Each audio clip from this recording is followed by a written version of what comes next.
sama xol bi sax parce que c'était pas évident et les jours de semaine des fois c'est très compliqué surtout pour les personnes de l'administration qui nekk vraiment c'est très difficile aujourd'hui rek il y avait pas mal d'activités il y a aussi pas mal d'activités de conférences de presse des acteurs culturels aujourd'hui et on a été au courant tardivement donc ce qui fait qu'aujourd'hui boo gisee ni ñu mobiliser wu doon sax day sax et puis on avait des relations très particulières donc Tafa dans le cadre de cette activité parce que man pour la petite histoire aussi man bi may nekk jeune manager madame Afa wax dafa bokkoon ci manager yi doon inspiré c'est comme ça que je l'ai connu très long donc daan xool da nga daan dem comme artistes yi ñuy fawee gars yi dañuy fawee artistes yi man noonu laa fawee woon Sahel laa daan dem damay dem nekk foofu parce que man Sahel sama groupe fa lañ seen premier maquette fa lañ ko enregistré si biir kii bi dama daan ñëw foofu di ko xool muy liggéey dynamisme bi yëngu beeg yooyu ainsi que Lamine parce que moo yoroon animé ne dama daan dem moom c'était un très bon ami moom daf nekkoon sama xarit depuis longtemps ma koy topp kii nii ngi toog nii man moo ma def manager ci chez lui que j'allais muy Iba Gueye Massar ma koy remercier chaque fois c'est man moo may inspiré j'allais chez lui bu may def mais li nga daan jàngee pour nga gis ko il faut comme li may wax chaque jour métier boo amul des personnes de référence des modèles de réussite yow doo ko bëgg doo xam liggéey bi c'est plus tu vois des gens qui t'inspirent plus mooy def sa courage Tafa Goudiaby bokk na ci première personne yu ma xam comme manager bu nekk manager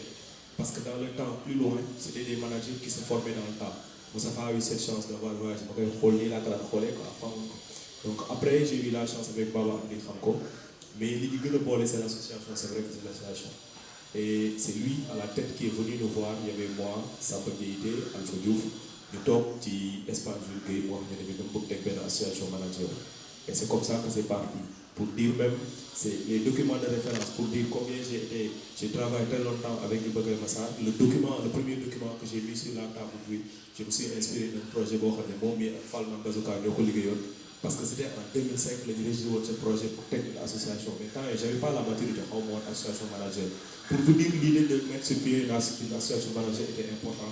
mais on l'a compris avec le temps donc aujourd'hui les gens ñi koy témoigner sont là mais man aujourd'hui très sincèrement la personne qui me fait le plus honneur en état là c'est Koundoul très sincèrement parce que bi ñuy créer affaire la personne à qui il avait confiance bi koy teg c'était toi bi koy wax ba dañu pour ma teg lii la personne bi nga moom laa am yaakaar ni moom mun na ma jàppale ba association bi dund c'était toi et t'as pas fait défaut grand parce que depuis ñu créé amaguñ sax këyit Koundoul nous conseiller Koundoul nous pousser à aller très loin malgré incompréhension daan am sax parce que des fois moom kii boo xam ne des fois man ay des mauvaises personnes vraiment non kenn defee nii lañ koy defee yooyu yëpp c'était pour bëgg ba ñu def association tey aujourd'hui mu yegg fii ba pare nekk si yoon donc grand man dama lay remercier bu baax sur ta présence laajal équipe bi def témoignage bi dañu bëggoon nga def témoignage mais je sais que tu étais très occupé parce que des fois même tu avais du mal à prendre mais je te dis merci d'être là parce que je sais que c'est pas facile vous êtes des hommes ñoom ñëpp ñu nekk très occupés des fois donc merci personnellement à toi et d'avoir aidé cette structure en espérant mu continuer mais leneen qui me fait aussi plaisir mooy da nga joxe loxo bi ñu koy waxee la main à Khoudia qui n'a vraiment pas aussi limité ses trucs dafa mel ni da nga koo jox rek moom mu ñëw yokk fas bi gën ko laabal tout ce qu'on a besoin tant que c'est dans les règles du truc Kounda nous accompagne elle ne fait pas faveur elle nous accompagne parce que day gis ne on est dans la dynamique et elle nous conseille benn affaire laa koy faral tooñee naqaree jot mais c'est normal elle gère une direction où tous les acteurs de la culture dañ koy soxla donc merci encore à vous merci vraiment Kounda maintenant association yi bu yeggee fii très sincèrement les premières personnes qui ont aidé parce que formation bi ñun on s'était dit depuis le départ que formation lañ bëgg ñun bëgguñu woon dara on savait que pour ñu taxawal une association il fallait former les acteurs même quand on faisait nos réunions Zoom les gens qui sollicitaient que des formations mais c'est l'AMS et ADFS par la personne de Ousmane Faye qui ñoom ñaar muy Daniel père Iba et qui sont venus sans dara depuis le début première formation yi ñu def c'était eux qui prenaient de leur temps ñëw jox ñu ko donc grand ñu ngi leen di remercier parce que si Moustapha Goudiaby aujourd'hui présent dem bàyyi fi une association aujourd'hui qui fait tâche d'huile bokk marqué nit ñi gis ne c'est une référence di def liggéey loo xam ne mën na tax ñu koy encourager c'est parce que yéen depuis le départ da ngeen ko gëm vous êtes des organisations d'ici association yi yéen lañ judd mais bu amoon benn xaar ma yàlla boo leen ñu def comme kii peut-être que du ñu yegg si fii Donc je tiens devant tout le monde vous dire merci, en remerciant aussi spécialement aussi sa femme nga xam ne depuis ñoom aussi ñu nekk malgré dund artiste ak artiste dafa metti xam nañ ci dara, mais vraiment merci pour bañ a dugg trop dans les détails. On vous dit merci parce que c'est une très bonne collaboration. Je vois aussi Luc Maïdougou, à chaque fois qu'on a eu besoin de lui pour des formations, conseils, les projets il va dans le rédiger, c'était à lui souvent que j'ai envoyé mon moni de faire télé parce que souvent ça donne une expertise en formation. Donc grand merci. Donc chers partenaires, si aujourd'hui on est là, c'est parce que les gens nous ont accompagnés. Maintenant, de formation en formation, on est arrivé à peut-être convaincre les partenaires de l'ADPMO, que je remercie personnellement au nom de Moustapha Boudiaby, les partenaires de Transfété, que je remercie au nom de Moustapha Boudiaby, les partenaires du ministère de la Culture, parce que beaucoup de ces 3 partenaires aujourd'hui, ils ont mis des moyens financiers et techniques pour accompagner nous def loo xam ne bokkoon na ci rêve Moustapha Boudiaby. Transfété aujourd'hui bokkoon na ci rêve yi ak ci même ci objectif yi de faire comment aller dans les régions. C'était pas évident parce que ça demande beaucoup de moyens qu'on n'avait pas. Mais nous, nous sommes arrivés par le biais d'un cabinet. Parce qu'on voyait que c'était compliqué des fois, les conventions qui étaient signées, les contrats sont de plus en plus complexes des fois. Mais nous avons une idée, Dieu béni, nous avons s'il te plaît. C'est lui, toutes les formations qu'Abba a eues, ça a relevé le défi. Le directeur de l'ADPMO que nous accueillons, directeur excellent. Donc, mettez-vous là s'il vous plaît. Merci directeur, merci de votre présence vraiment. Donc comme je disais tout à l'heure, nous avons une structure, l'ADPMO, le 3FPT, le ministère de la Culture, nous avons accompagné grandement pour que ces formations assez importantes, parce qu'on a fait des formations très complexes. Et puis, des formations,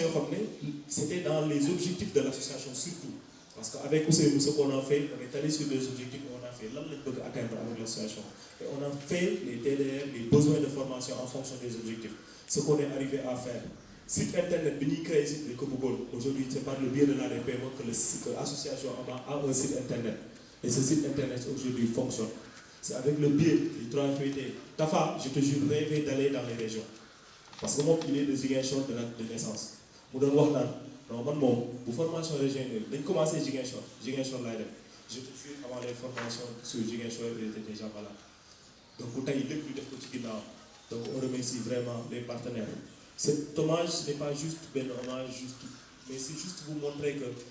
la collaboration c'est plus qu'une collaboration. Vous avez aidé une personne même avant de mourir de faire loo xam ne daf ko bëggoon. Parce que nit ku nekk boo dundee bay gañ lan nga fi bàyyi mooy sa principale préoccupation. Il a accompagné les jeunes, il a conseillé, il a mis une structure boo xam ne aujourd'hui c'était un secteur boo xam ne ñi nga xam ne ñoo fi jiitu commencé woon nañ teg yoon yi parce que ñun on a reçu des formations de l'AMS mais dem nañ ba benn moment AMS bu tout le monde def autant de formations parce que structure day marque. Aujourd'hui les dossiers yi AMS di def nga xam ne principale structure la tey c'est plus que de la formation. Il travaille sur les lois, ainsi de suite. Donc, il fallait comment une structure intervalle qui prenait le relais sur les formations. Et aujourd'hui, nous, on s'est positionné sur ça. On veut faire des formations. On veut que vous nous accompagniez sur des formations. Nous, parce que nous, on sait que si on forme les acteurs, compétences pour nous vers le marché est évident.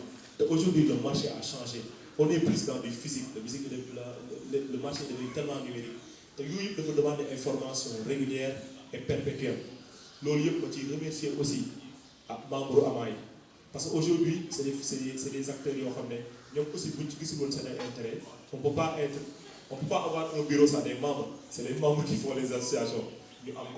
Donc, donc, une personne spéciale aussi qui était un ami du président, je te dis un grand big up. Vraiment de le remercier aussi parce qu'il a accompagné le président comme man yu bëri peut-être que xamuñu woon mais man des fois ba day daan sonal ci président man dama ci boole coow de man Thierno laay woo Thierno mooy wax ak moom et des fois on réglait les problèmes comme ça malgré qu'on était très amis yu bëri gis nañ ko mais vraiment on avait des différences parce qu'on est deux passionnés mais dans ce milieu yu bëri grand xam na lu may wax une personne aussi que je ne peux pas couper de ma ko nuyu dans cette association et je pense que dafa demander yéen ñëpp ngeen saluer ko muy Alpha Diouf. Vraiment. Alpha, cher partenaire, moom c'est le chargé de la formation, un homme de longue parce manager la il a été manager de Pape Niang donc grand la boo xam ne mun naa ne génération sax ñooñu la ñoom Tafa mais c'est un passionné de la formation moom sonn lu Tafa docteur formation moom boo bëggee mu yëngu rek organiser formation man dama ciy génn c'est lui qui organise tout les listes partenaires yi nga xam ne ñoom ngeen liggéeyal ñoom ñuy cabinet yi nekkoon suñu interface entre yéen ak ñoom ñëpp xam nañ Alpha